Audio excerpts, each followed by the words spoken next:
Tutulak sa akin na kilalanin ko yung ama ni Ikit. Hindi niya ako magulang pero yung pag-aalala niya, yung pagmamahal niya. It's almost like a daughter's love for her mother.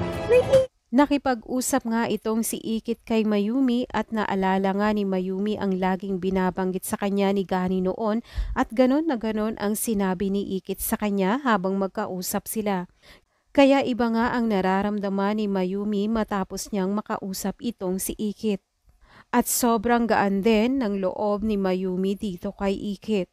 Pinagtapat naman ni Mayumi kay Matt na nasabi niya na habang kausap niya itong si Ikit ay parang may nagtulak sa kanya na kilalanin ng ama ni Ikit at hindi naman siya magulang nito pero ramdam niya ang pagmamahal at pag-aalala ni Ikit.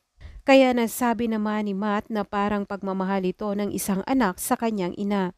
Ramdam nga ni Mayumi ang lukso ng dugo dito kay Ikit at para matahimik siya ay ipapaimbestiga niya ang ama ni Ikit at aalamin niya kung sino ito. At siya na nga mismo ang unang makakaalam na si Ikit pala ang matagal niya nang hinahanap na si Emily. Samantala may inutusan naman si Rika ang kanyang ate na dapat ay mapabagsak niya itong si Ikit.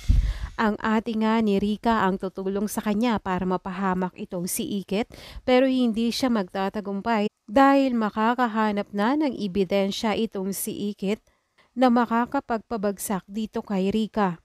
At meron na rin tutulong kay Ikit dahil maaaring malalaman na ni Mayumi na ito palang si Ikit ang kanyang tunay na anak.